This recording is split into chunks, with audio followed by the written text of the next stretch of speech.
بری نے بات مکمل کر کے رابطہ ختم کر دیا۔ اس کی زبان سے نکلنے والے الفاظ نے میرے جسم میں خوف کی سرد لہر دوڑا دی۔ میں ریسیور سٹینڈ سے لٹکا کر تیزی سے پلٹا۔ اسی وقت دو دراز قامت سوٹ پوش میرے راستے میں حائل ہو گئے۔ ان کی شفاف آنکھیں میرے چہرے پر جمی ہوئی تھیں۔ پھر ان دونوں نے بیک وقت مجھے پہچان لیا۔ میں نے اپنی جیب میں ہاتھ ڈال کر پستول نکالنے کی کوشش کی، لیکن وہ دونوں ہی مجھ پر اپنے پستول تان چکے تھے۔ مجھے بخوبی علم تھا کہ وہ دونوں اعلیٰ تربیت یافتہ قاتل ہیں۔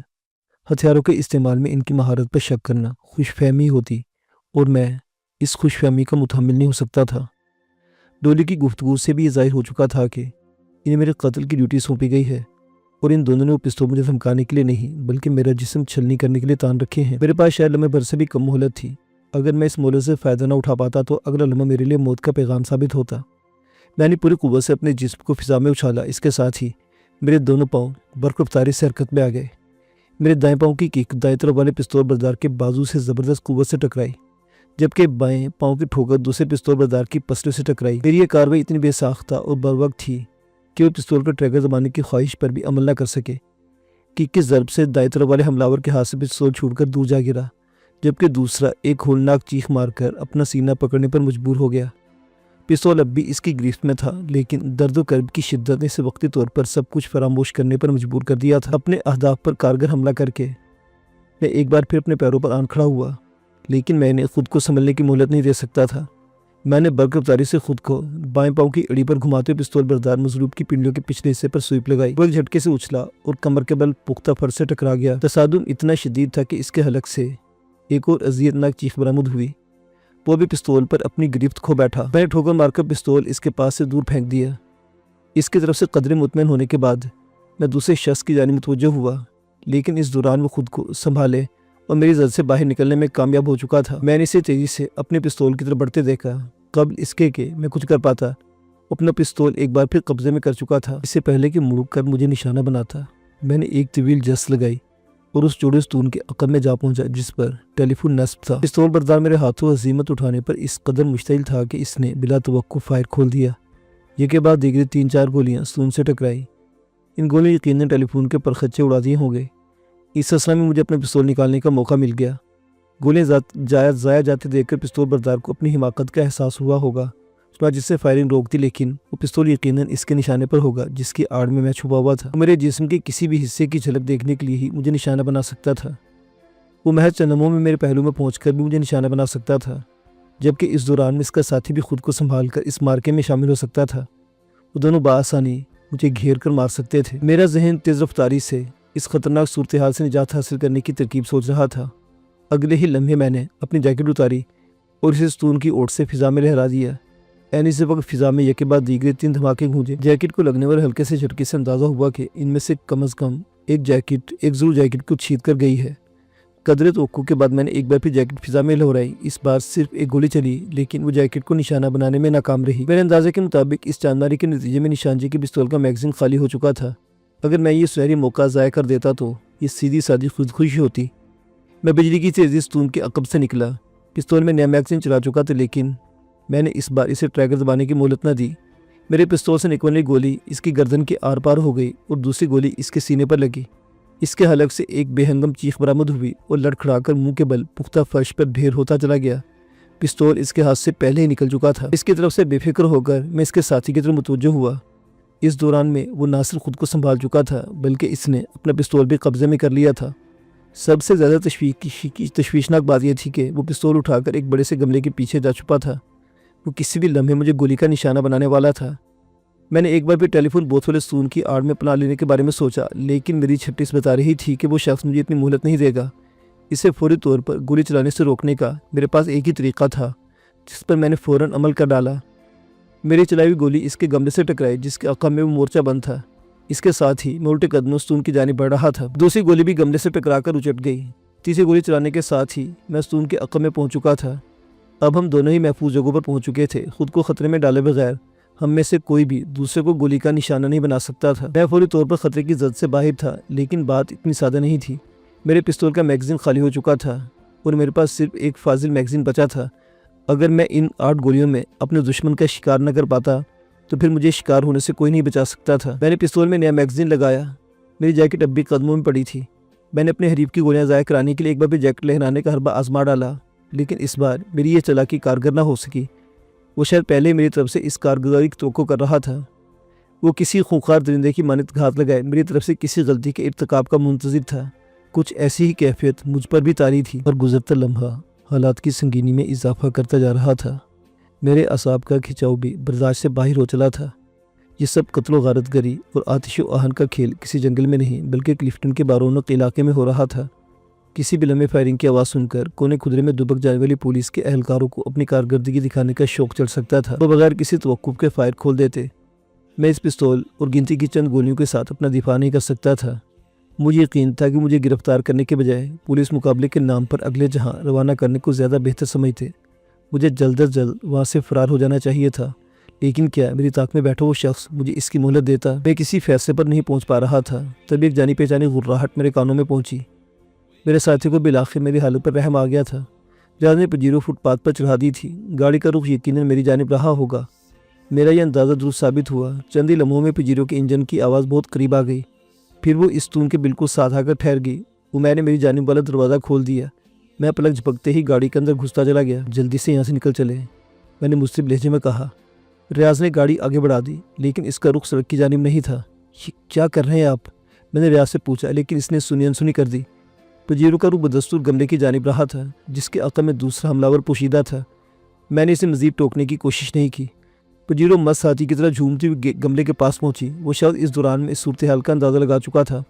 وہ ایک جست لگا کر گملے کے عقب سے نکلا اور اپنے پستول کا رخ پجیرو کی ونڈ سکرین کی سمت کر کے لگاتار نصف درجن فائر کر ڈالے۔ یہ گولے بلٹ پروف ونڈ سکرین کا تو کچھ نہ بگاڑ سکی، البتہ اس چکر میں وہ بیچارہ فرار ہونے کا قیمتی موقع بھی گوا بیٹھا۔ خاصی تیز رفتاری سے آگے بڑھتی پجیرو کے ٹکر نے اسے فٹ بال کی مانند فضا میں اچھال دیا۔ اس کے حلق سے برآمد ہونے والی چیخ بے حد ہولناک تھی۔ پختہ فرش سے تصادم میں یقیناً اس کی ہڈیاں چکنا چور کر ڈالی ہوگی۔ مجھے دیکھ کر اطمینان ہوا کہ ریاض نے اس کے حال پر چھوڑ کر پجیرو کا رخ سڑک کی جانب موڑ لیا ہے۔ کچھ دیر بعد ہم تیز رفتاری سے کرنگی روڈ کی جانب براستہ سنسر بلوارڈ رواں پر رواں تھے۔ خوش قسمتی سے ہم بغیر کسی الجھن کے گورا قبرستان سے گزر کر شاہراہ فیصل پر پہنچ گئے۔ ہم بظاہر فوری خطرے کی حد سے باہر آ چکے تھے، لیکن ہمارے اعصاب ٹھکانے پر پہنچنے تک تناؤ کا شکار رہے۔ موت محض لمحے بھر کے فاصلے سے گزر گئی تھی۔ اگر ڈولی مجھے بروقت خبردار نہ کرتی تو اس وقت ٹیلی فون بوتھ کے پاس میری گولی سے چھلنی لاش پڑی ہوتی۔ پولٹری فارم پر کاشف نہایت بے چینی سے ہمارا منتظر تھا۔ آج تو اپنا حساب کتاب ختم ہوتے ہوتے بچا ہے کاشف، میں نے بستر پر دراز ہوتے ہوئے کہا۔ باقی ساتھی بھی جگہ سنبھال کر وضاحت طلب نظروں سے مجھے دیکھ رہے تھے۔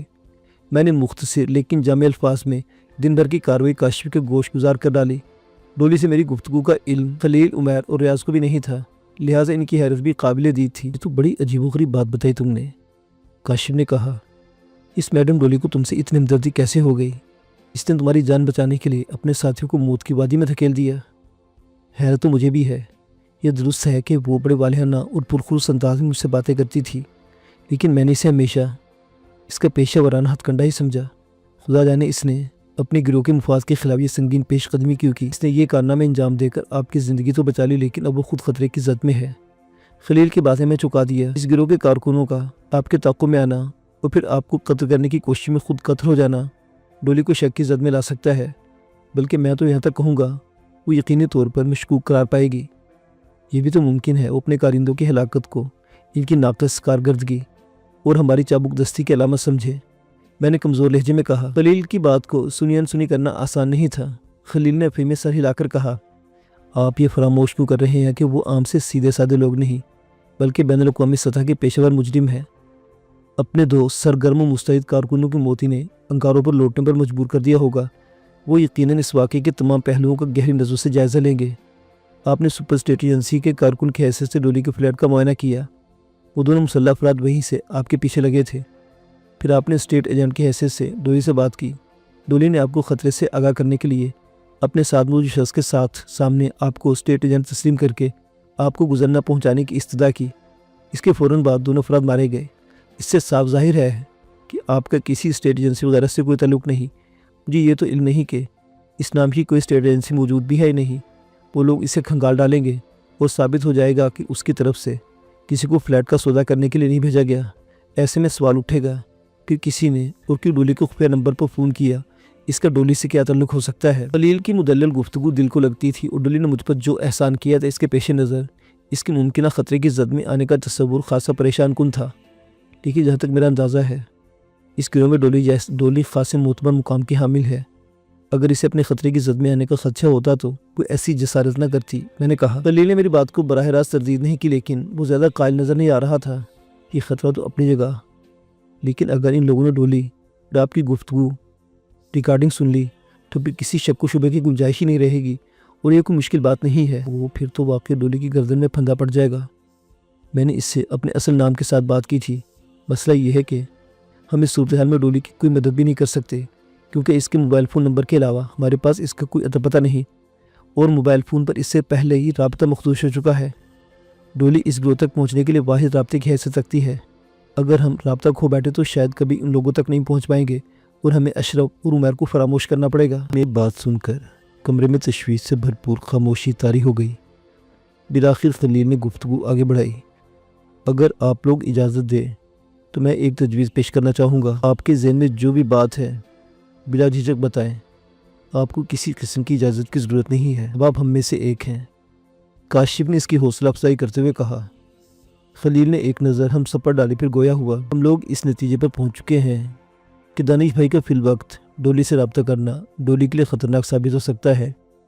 میں سوچ رہا تھا کہ دانش بھائی کے بجائے اگر میں ڈولی سے رابطہ کروں تو بات آگے بڑھنے کی امید کی جا سکتی ہے، اور کچھ نہیں تو یہ اندازہ تو ہو ہی سکتا ہے کہ وہ لوگ ڈولی کی جانب سے کس حد تک محتاط و مشکوک ہیں، اور اس کی نگرانی کی جا رہی ہے یا نہیں۔ یہ کیسے ممکن ہے؟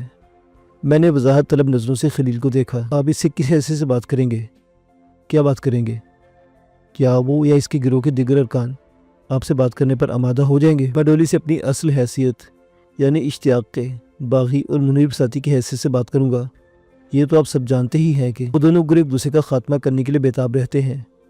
اگر ڈولی کے ارد گرد اس وقت بھی کوئی ناقابل اعتبار شخص موجود ہوا تو میں خود کو اشتیاق کی زیادتیوں کا شکار ایسا شخص بنا کر پیش کروں گا جو اشتیاق سے انتقام لینے کی کسی حد تک جا سکتا ہے، اور میری مدد سے وہ اشتیاق کے گروہ کو نیست و نابود کر سکتے ہیں۔ لیکن کیا وہ لوگ آپ کی بات کا یقین کر لیں گے؟ میں نے پوچھا۔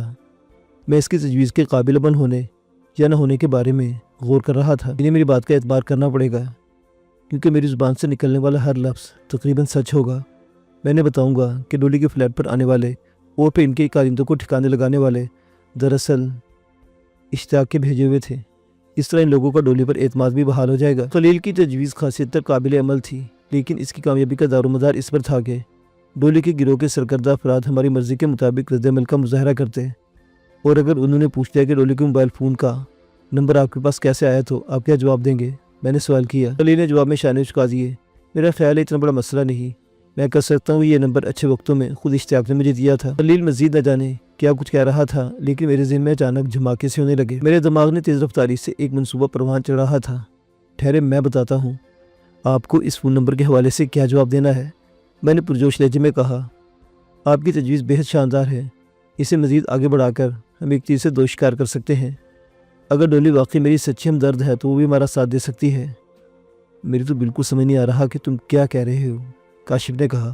اگر تم ذرا کھل کر بتاؤ تو مہربانی ہوگی۔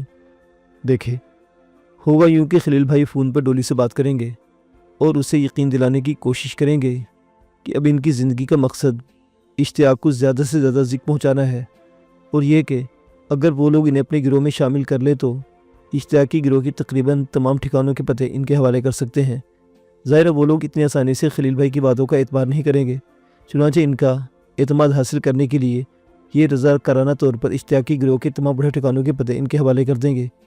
اس کے بعد خواہ وہ ڈولی کے موبائل فون کے نمبر کے اس حوالے سوال کریں یا نہ کریں، خلیل بھائی خود ہی سرسری انداز میں بتا دیں گے کہ یہ فون نمبر انہیں اشتیاق کے پاس موجود ایک ڈائری سے ملا ہے، جس میں فون نمبر کے علاوہ ڈولی اور اس کے ساتھیوں کے پتے اور بے شمار دیگر معمولی اور غیر معمولی معلومات بھی درج ہیں، جنہیں یہ تفصیل سے نہیں دیکھ سکے۔ البتہ ان کی رائے کے مطابق اشتیاق ان معلومات کے سہارے اپنے مخالف گروہ کو جڑ سے ختم کرنے کا ارادہ رکھتا ہے۔ ڈائری کا ذکر سن کر ان لوگوں میں کھلبلی مچ جائے گی۔ اس ڈائری کا اشتیاق کے قبضے میں ہونا ان کی بقا کے لیے تباہ کن ثابت ہو سکتا ہے۔ چنانچہ وہ خلیل بھائی سے پوچھیں گے کہ اشتیاق اس ڈائری کے ہمراہ کس ٹھکانے پر پناہ گزین ہے۔ خلیل بھائی بتائیں گے کہ اشتیاق ان سبھی ٹھکانوں پر وقتاً فوقتاً موجود ہوتا ہے۔ کاٹن ایکسپورٹ کرنے والی ایجنسی کی تباہی کے بعد وہ مسلسل روپوشی کی زندگی گزار رہا ہے۔ ڈائری لوگوں کے لیے اتنی اہمیت رکھتی ہے کہ وہ پہلی فرصت میں اشتیاق کی تلاش میں ان ٹھکانوں پر ہلہ بول دیں گے اور انہیں تہس نہس کر دیں گے۔ اس طرح اشتیاق کی گروہ کو ناقابل تلافی نقصان پہنچے گا اور ایک طرح سے ان کی ریڑھ کی ہڈی ٹوٹ جائے گی۔ اس کے بعد ہم ڈولی کے گروہ سے نمٹنے کی تیاری کریں گے۔ اگر ڈولی نے ہمارا ساتھ دیا تو ہم یہ کٹھن کام بھی سر انجام دینے میں کامیاب ہو جائیں گے۔ ان لوگوں کا ترتیب دیا ہوا منصوبہ واقعی زبردست اور قابل عمل ہے، کاشف نے مسرور لہجے میں کہا۔ اس طرح کم از کم اشتیاق کی گروہ کا تو مکمل کلا کما ہو جائے گا، اور وہ بھی ان کے ہم پیشہ افراد کے ہاتھوں، یعنی ہینگ لگے نہ پھٹکڑی اور رنگ بھی چوکھا ہے۔ میرا خیال ہے اس منصوبے پر بلا تاخیر عمل کرنا چاہیے۔ جی ہاں، ہمیں دیر نہیں کرنی چاہیے، میں نے کہا، لیکن سب سے پہلے ہمیں ایک ایسے فون کی ضرورت ہے جس پر بلا خوف و خطر ڈولی سے رابطہ قائم کر سکے۔ آپ اس کی فکر نہ کریں، میں بھی اس کا انتظام کر دوں گا۔ میں اپنے دوست کا موبائل فون لے کر آتا ہوں، ہم اسے جب تک چاہیں اپنے استعمال میں رکھ سکتے ہیں، ریاض نے پرجوش لہجے میں بتایا۔ وہ بات مکمل ہوتے ہی اٹھ کھڑا ہوا اور باہر نکل گیا۔ اس کا کہنا تھا کہ وہ ایک گھنٹے میں موبائل فون سمیت واپس لوٹ آئے گا۔ اس کے جانے کے بعد ہم منصوبے کے مختلف پہلوؤں پر بحث کرتے رہے۔ اس میں چند جزوی ترمیم و اضافے بھی کیے گئے۔ گھنٹے بھر بعد ریاض واپس لوٹا تو جدید قسم کا ایک موبائل فون اس کے ہمراہ تھا۔ میں نے خلیل کو ڈولی کا موبائل نمبر بتایا اور اپنے باقی ساتھیوں کو بالکل خاموش رہنے کی ہدایت کی۔ فون خود ڈولی نے اٹینڈ کیا۔ خلیل نے اپنا تعارف کرایا۔ شاید آپ مجھے پہلے سے جانتی ہوں، میں اشتیاق کے قریبی ساتھیوں میں سے ایک ہوں۔ دیکھو مسٹر، تم جو کوئی بھی ہو، میرے لیے بالکل اجنبی ہو اور میں اجنبی سے بات کرنے کی قائل نہیں ہوں۔ اس کے علاوہ میں اشتیاق نامی کسی شخص کو بھی نہیں جانتی۔ یہ صاحب کون ہے اور کیا کرتے ہیں؟ دیکھیں میڈم، میں جانتا ہوں کہ اشتیاق کی کمپنی اور آپ لوگوں کا کاروبار تقریباً ایک ہی ہے۔ میں نے شدید اختلاف کی بنیاد پر اشتیاق کی کمپنی سے قطع تعلق کر لیا ہے اور اب میں آپ کی کمپنی میں شامل ہونا چاہتا ہوں۔ میں یقین دلاتا ہوں کہ میں آپ کے لیے بہترین خدمات سر انجام دے سکتا ہوں۔ ہماری کمپنی اس طرح سنی باتوں پر عملہ بھرتی نہیں کرتی مسٹر خلیل۔ بہرحال میں آپ کے کیس کے بارے میں اوپر والوں سے بات کروں گی اور یہ درخواست کروں گی کہ اس پر ہمدردی سے غور کیا جائے۔ اب آپ یہ بتائیے کہ میرے فون نمبر آپ کو کس نے دیا؟ ڈولی بہت غیر جذباتی اور محتاط لہجے میں بات کر رہی تھی۔ آپ یہ سمجھے کہ نمبر مجھے خود اشتیاق نے دیا ہے۔ میں جانتا ہوں ان دنوں وہ آپ کو اپنی کمپنی میں شامل کرنے کے لیے بےتاب ہیں۔ اس سلسلے میں وہ آپ کے گھر بھی آیا تھا اور واپسی پر آپ کے ساتھیوں سے اس کی تلخ کلامی بھی ہوئی تھی۔ اوہ، کیا آپ دانش کے ساتھی ہیں؟ کیا وہ اس وقت بھی آپ کے پاس موجود ہے؟ پلیز میری اس سے بات کراؤ، اس سے کہیں کہ فی الحال خطرے کی کوئی بات نہیں۔ ڈولی کا لہجہ یک لخت پرجوش ہو گیا۔ میں دونوں کی گفتگو کا ایک ایک لفظ بغور سن رہا تھا۔ میں نے فون خلیل کے ہاتھ سے لے لیا۔ ڈولی، میں دانش بات کر رہا ہوں۔ اوہ دانش، تم خیریت سے ہو نا؟ ہم دونوں نے تمہیں کوئی نقصان تو نہیں پہنچایا نا؟ اس نے بےتابی سے پوچھا۔ میں نے اسے تسلی دی، میں بالکل ٹھیک ٹھاک ہوں۔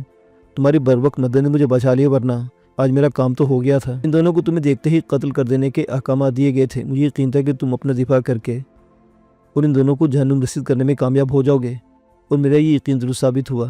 لیکن میں تمہیں یہ ہدایت ضرور کرنا چاہوں گی کہ مجھ سے بار بار رابطہ کرنا تمہارے لیے اور میرے لیے خطرناک ثابت ہو سکتا ہے۔ وہ لوگ مجھ پر اندھا اعتماد کرتے ہیں، لیکن انہیں مشکوک ہونے میں ذرا بھی دیر نہیں لگے گی۔ مجھے ابھی تک یہ اندازہ نہیں کہ تمہارا تعاقب کرنے والے کارندوں کی موت پر ان کا کیا رد عمل ہے، لیکن میں تمہیں سخت احتیاط کا مشورہ دوں گی۔ بولی کہ میں پوچھ سکتا ہوں کہ تمہیں مجھ سے اتنی ہمدردی کیسے ہو گئی؟ مجھے بچانے کے لیے تم اپنے گروہ کا مفاد داؤ پر لگانے پر، اپنی زندگی خطرے میں ڈالنے پر آمادہ ہو گئی ہو۔ میری بات سن کر وہ ایک دم خاموش ہو گئی۔ خاصے توقع کے بعد اس نے کہا، کاش یہ بات مجھے خود معلوم ہوتی۔ بہرحال تم صرف اتنا سمجھ لو کہ میں تمہیں ہر قیمت پر زندہ سلامت اور خوش و خرم دیکھنا چاہتی ہوں، اور اپنی اس خواہش کی تکمیل کے لیے کوئی بھی قربانی دے سکتی ہوں۔ جہاں تک گروپ کے مفاد کی بات ہے تو تمہارے قتل کے احکامات جاری ہونے کے بعد مجھے ان لوگوں سے کوئی دلچسپی نہیں رہی۔ میں اگرچہ خود بھی طویل عرصے سے اس گروپ کا حصہ ہوں، لیکن میری یہ وابستگی ایک طرح سے میری مجبوری تھی۔ میں اپنی پارسے جتانا نہیں چاہتی، لیکن یہ حقیقت ہے کہ میں اس گروپ کو ایک ایسا خوخا درندہ سمجھتی رہی ہوں جسے جس قدر جلد ٹھکانے لگایا جائے تو بہتر ہوگا۔ اس کا مطلب ہے اگر میں اور میرے ساتھی اس گروپ کے خلاف کارروائی کریں تو ہمیں تمہاری مدد حاصل ہو سکتی ہے، میں نے پرجوش لہجے میں کہا۔ ہاں، شاید اب اس کے علاوہ کچھ چارہ بھی نہیں۔